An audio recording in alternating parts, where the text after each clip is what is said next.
Jadi dulu tahun 2015 itu aset yang disetujui itu, di total semua aset itu hampir pada waktu itu 1,5 M. Saya nggak pakai modal Rp1 pun. Itu betul-betul dikasih barang, disewakan gedung, disiapkan peralatan, semuanya. Cuman saya modal amanah aja.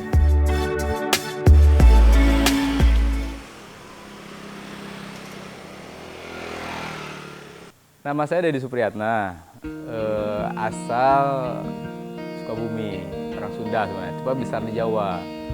Jadi pendidikan SD, SMP itu di Sukabumi, di kampung kelahiran, khususnya di Gontor dari tahun 2000 masuk Gontor 2 sampai keluar 2010. Nah, pada waktu nunggu isi kuliah saya belajar tentang jual beli, perdagangan, bisnis itu di Tanah Abang. Sebelum ke Tanah Abang saya ke Batam dulu tuh. Singkat cerita melalang buana lah. Jadi ada kawan alumni juga. Beliau sebelumnya di pabrik di Cikarang kalau nggak salah. Nah, mertuanya lagi merintis usaha di Tanah Abang. Akhirnya beliau ngajak saya.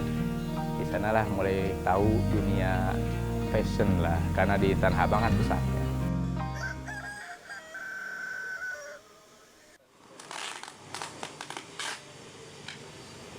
Bisnis ini kalau di Aceh ini udah 2 kali ganti nama. Pertama itu namanya Depo Kerudung.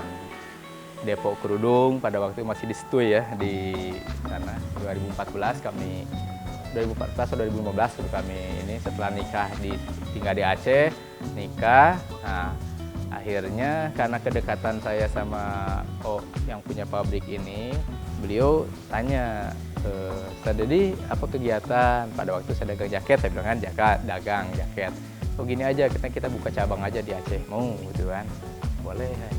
Buka lah pada waktu 2015 buka perdana di Aceh.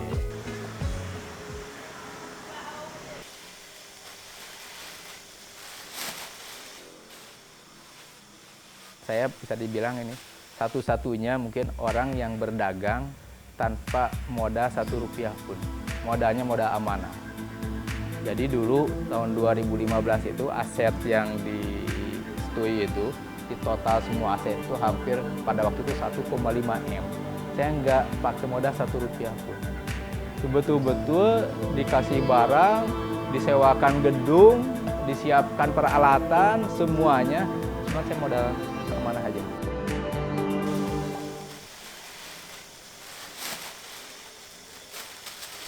Kita selalu berinovasi. Produk Pak Yus ini selalu berinovasi dengan memunculkan salah satunya. Ketika jilbab-jilbab di tempat lain pada waktu itu masih biasa, punya kita sudah anti air. Itu.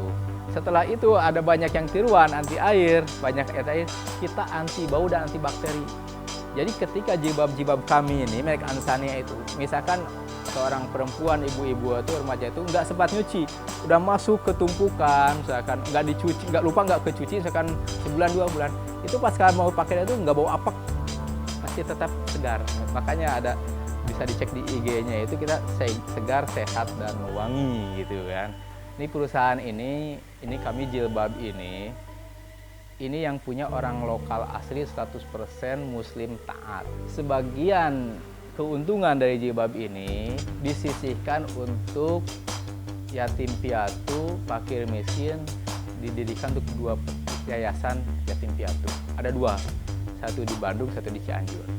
Jadi santri-santri yang belajar di sana untuk saat ini itu mereka gratis, full dibiayai dari operasional ini. Jadi perusahaan ini perusahaan orang Indonesia, dari mulai kain, benang, sampai packing itu kita yang ngerjakan. Orang Indonesia lah 100%. Jadi makanya kalau punya kita, di produk-produk kita itu pasti ada namanya nih I Love Indonesia itu kan. Nah, ini ya, semuanya pasti ada I Love Indonesia. Kenapa ada I Love Indonesia? Karena untuk membedakan produk kita sama produk impor. Yang memulai bisnis, kalau tips saya yang pertama itu langsung action. Dan artian action itu jangan pakai planning, jangan perhitungan begini nanti begitu. Itu kita tunggu apa?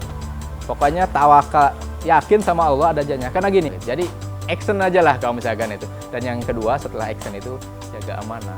Kalau misalkan ada orang yang mulai percaya itu, kalau misalkan dia sudah punya pelanggan, itu amanahnya, kualitasnya betul-betul dijaga. Sago ID, jangan lupa subscribe dan nyalakan loncengnya.